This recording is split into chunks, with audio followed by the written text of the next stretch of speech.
Hey there, it's your boy Foxy, back for more relationship stories. Update. I just caught my girlfriend doing it with my dad. Original post. So to start, I male 22, have been with my soon-to-be ex-girlfriend Kate female 21 for just shy of 3 years. Our relationship throughout the 3 years has been amazing. She had always been kind and supportive and very open and honest with me. We had dates often, our intimate life was great, we had very few arguments, but when we did get into a disagreement, we managed to communicate and come to an understanding before long. I believed our relationship to be healthy and loving, but apparently I was wrong. On to the story. About a week ago, I had started to notice that Kate was becoming very touchy about me being on or around her phone. This was odd to me, because not only had she always let me use her phone to make calls if mine was flat or I didn't have immediate access to mine, but she had also downloaded games for me to play on her phone so she could distract me when she wanted to watch her shows. Kate began snapping at me for asking to borrow her phone, or snatching it out of my hand if I was so much as moving it away from the edge of the counter so it wouldn't fall. And whenever I questioned her behavior, she brushed it off and explained she was just in a bad mood. Her constant dismissal of my noticeable confusion began to annoy me, so I asked her if she was hiding anything from me, which led to an argument about her saying I was accusing her of infidelity and not trusting her, and began trying to get physical with me. In which case I shut the argument down and told her to sleep in the guest bedroom. She was very angry about it, but I told her we would talk about it in the morning. When we did talk about it, she apologized for her behavior and gave me her phone. I told her I trusted her and I didn't need to go through it, and to be frank, I did trust her, and I believed her outburst to be due to the ongoing stress at work, which was clearly stupid of me. The next day I noticed she had gotten a mist from my father. I had never known my father to like Kate or even have her contacted that. In fact, I was convinced they both disliked each other. At any and every family event, they would often argue or make snarky remarks at one another until we would have to leave due to the tense atmosphere they had created. So I decided to ask Kate why my father had called her. She physically froze and mumbled an excuse about it being my birthday soon and that he had planned something. But my father and I were never very close, so I didn't understand why he would. But I played it off and decided to go about my day. Then the following night, I had texted her explaining that I had a late shift and I would be back around 10 p.m. the latest, which I did. We ended up being dismissed early due to an incident regarding our manager and a few staff, and so I was heading home by 7 p.m. I tried calling her but she had her phone off, so I assumed it had gone flat or she had turned it off, which she does often at home. When I made it home, I noticed my father's car 2 houses down from ours, and so I tried calling him but his phone was also turned off, which I found odd because my mother likes his phone to be on so she can call him when she needs him as she's handicapped. I assumed my mother was with him, so I opened the door quietly to surprise her as I haven't seen her in a while, and I was met with the sight of my girlfriend bent over the kitchen counter with my father behind her. They both froze and started profusely yelling and telling me it wasn't what it looked like and that they could explain. But I shut and locked the door from the outside with a deadbolt and made my way to a friend's house. Since then, they've both been blowing up my phone, apologizing and begging me not to say anything to anyone. And quite frankly, I'm just disgusted. Disgusted in my father, who is turning 60 next month and has my mother to take care of, and disgusted in Kate, who was getting railed by my father for who knows how long. I honestly just want to throw up and set them both on fire, but I'm most worried about how my mother will take this situation, as she's very dependent on my father and adores him. How should I go about this? I don't need closure or to confront them. I don't want to know how their gross relationship started or how long it's been going on for. I just need advice on how to approach the situation without causing a bigger mess than there already is. Any advice is welcome. Thank you for reading. Now for the top advice before reading the update. Wow, painful on every level. The word betrayal isn't strong enough. It's also a surreal feeling when all the odd behaviors before make sense now. This just happened too, and the fallout will unfortunately have a longer lifespan. As a gentle reminder, you don't have to figure out the situation with your mom right this minute or even tomorrow. This has got to be a huge emotional shock, and you get to take time to process what's happened and your initial emotional state before figuring out the next steps. And OP, remember, it's not your fault. None of it happened because of you. You're important and you're loved. Take each day as it comes. Disown your father, never speak to him, and break up with her. Way ahead of you. Good for you for walking out. Even if he was my father, I would beat him to a pulp. To do that to your child. Wicked. He shouldn't feel only sorry. He should go to hell. Stay strong, man. Just by you not losing it shows you are 10 times better person than your father and that girl. Thanks, man, I appreciate it. Your father will have already said something to your mother, I assume. Like a lie prepared to get her not to believe you.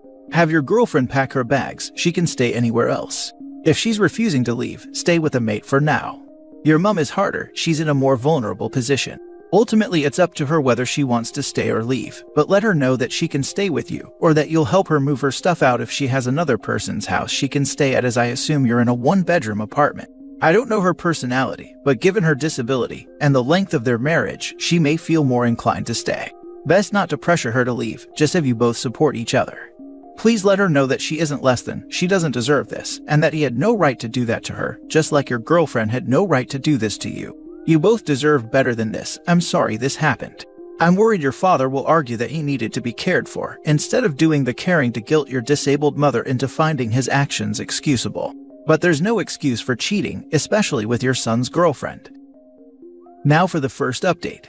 Hey guys, I apologize for not updating you all sooner. A lot has happened since my last post, but a big thanks to those who messaged and commented with advice and kind words. As per someone's advice, I asked my mother to lunch, and after some small talk, informed her of the situation.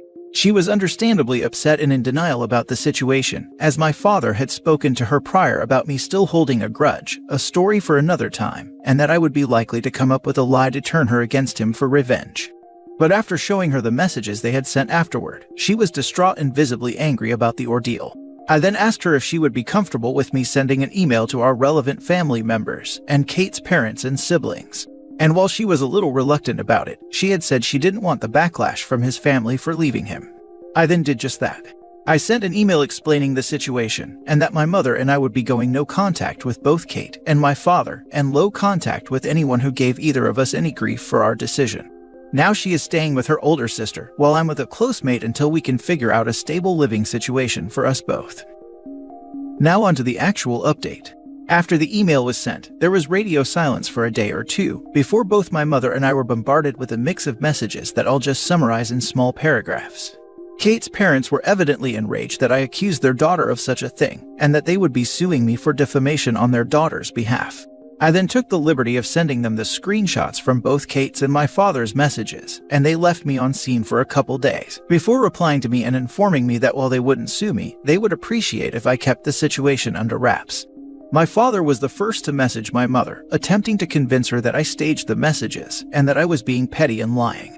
And when she wouldn't believe him, he accused her of cheating on him, and trying to find a way out of their marriage, which evidently isn't possible for my mother as she has trouble getting from place to place on her own. He then apologized and told her he was just frustrated, and asked to see her, and when she declined he again accused her of cheating and staying with her lover while abandoning him. My maternal grandparents and paternal grandparents had very different messages, and not in the way I thought they would. My paternal grandparents apologized for his behavior, and told my mother that if she needed support in the future they were available, and informed her they would be disowning and going no contact with my father. My maternal grandparents, however, despite being the people that raised her, told her that due to her injury and not being able to fulfill her husband's needs, it was only right of him to look elsewhere for fulfillment. And while they understood that it was wrong because it was my partner, Kate was available for him, and my mother should forgive him and move on. They also made a point to state that my mother needs my father more than he needs her. Kate's two older sisters reached out and thanked me for telling them, and informed us that if my mother and I, needed any assistance in the future in regards to my mother's health, as one is an elderly caretaker and the other is a physiotherapist, that they were willing to help. These aren't all the messages, but they're the relevant ones. I'll make a part 2 so this post doesn't get too long. First and foremost, I applaud you for handling this situation with admirable strength and unwavering resilience. Second, and pardon my language, your dad is a conniving, egotistic, idiotic, and selfish son of a witch who deserves to live his life in isolation and regret. Third, your maternal grandparents are apparently as idiotic as your dad, and ironically they have a commonality: none of them deserves you or your mom. Fourth, your ex is a vacuous nymphomaniac who, like your father, deserves to live her life in isolation and regret. Lastly, I wish that from this day forward, you'll have a great life and a loyal partner to spend it with someday, because you deserve it. I hope 2023 is kinder to you, sir. Now for the second update. My mother and I gave ourselves a few days to get through all the messages and phone calls, and blocked my maternal grandparents as well as my father, as my mother didn't already have him blocked. I contacted my landlord and real estate agent and informed them briefly of the situation and that I was no longer living on the premises and that I would like to have my name taken off the lease. Luckily, our lease was being renewed in that coming week, and the next day they contacted Kate to inform her that I had taken my name off the lease for the following month. And in the next week, if she was unable to take on my portion of rent, she would have 3 months to vacate the property.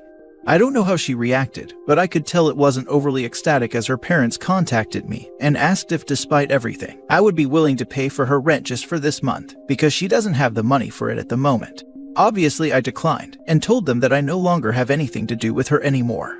They then informed me she was pregnant with my child and needed assistance from the father of her baby, and this would be a last goodbye. I just laughed and told them I most definitely wasn't the father of that baby if she was pregnant, and if she needed assistance from her baby daddy to contact my father, then I hung up and blocked them. On a brighter note, my mother and I have just put a down payment on a house together and are looking into hiring a caregiver to help my mother for when I have work or trips out of state. My father has attempted to call both of us from multiple phone numbers and had numerous family members try to persuade my mother into meeting up with him to chat, and as a result, my mother and I have gotten a new phone numbers to avoid his mess. I also happened to hear from a mate that Kate is trying to hire a lawyer so she can get child support money from me, but apparently because she has no proof I'm the father and refuses to take a DNA test of the baby, she hasn't had any luck. Edit. I forgot to mention it above as I didn't see it as important when writing this, but Kate is apparently 5 weeks pregnant. We haven't been intimate for just under 2 months, so the baby is unlikely to be mine. If it is, I will pay child support, but I want proof before I pay her money for a baby that may or may not be mine. Just to clarify, Kate and I weren't having issues during the time we weren't intimate. I was too tired to initiate due to work commitments, and at the time I assumed she was as well, but it's likely her needs were met by either my father or other parties. Something else I forgot to mention, yes, I did get in test for STIs and UTIs, and any sort of infections I may not be aware of, and all tests came back negative, so I'm in the clear in that sense. You're absolutely correct to block and go no contact with the lot of them, anyone who is even 1% on your father's or Kate's side. There is zero excuse or reason to do that to your husband, nor your son.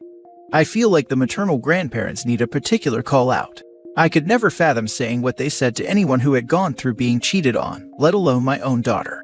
They 1000% should have had your mom's back, and they have absolutely failed as human beings. I hope it all comes good for you and your mom. You guys did nothing to deserve this. The only people that deserve this are people that do this. Agreed. It would be bad enough to hear that from the paternal grandparents, but her own mother and father. Only thing I can think is that they are familiar with having to deal with her handicap and related issues, and thus consider her lucky to have a man at all or some BS. Even if they were right and he needs to step out to get something he can't get at home due to wife's handicap, he could have tried to reach an arrangement with his wife first instead of cheating. I am in no way trying to excuse or justify or mitigate maternal grandparents' egregious response, just had to try and figure it out for me. It was so shocking to read. All that aside, even if he had an open marriage arrangement and stepping out was previously approved, he definitely didn't need to be with his own son's significant other. So reprehensibly vile. Have you told her parents that you can't be the father, and if there's proof, you're willing to pay? Because that should shut them up. Aside from that, I wish you and your mother the best. Rough situation, but I hope you're making it through. Once I've gotten my mother into a stable environment, I'll indulge them in their drama. But for now, I have to focus on getting my mother comfortable. I'll definitely inform them though, thank you. Your mother is lucky to have you. Sounds like you have each other backs through this horrible betrayal. Thank you for the support and kind words. Last story. My girlfriend is having a hard time since she found out her ex is getting married. Original post. I, 28 male, have been dating my girlfriend, 30 female, for about 8 months now, and things are going well for the most time. We normally meet once for dinner during the weekdays and then spend the weekend together.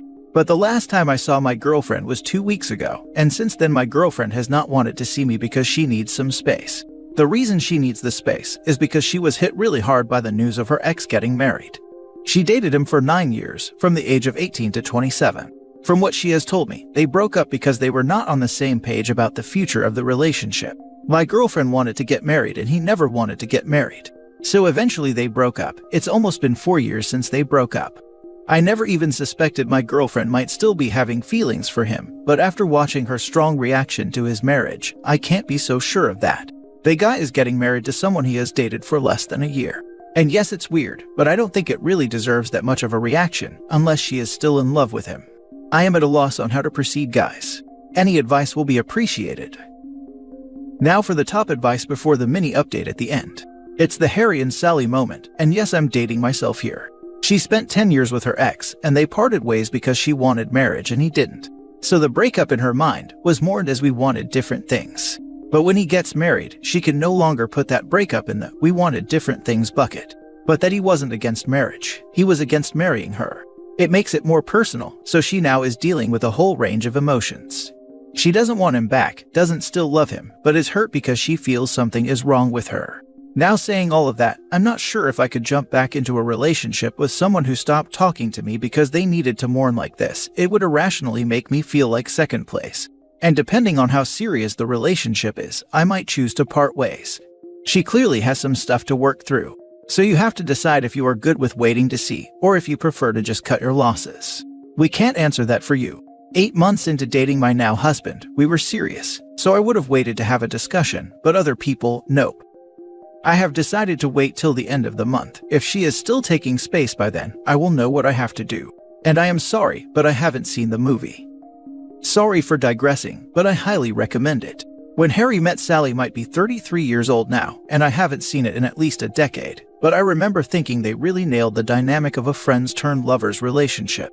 And the dialogue still felt fresh in a timeless sort of way last time I saw it. I have absolutely no feelings for my ex anymore, but when he got married, a part of me felt funny.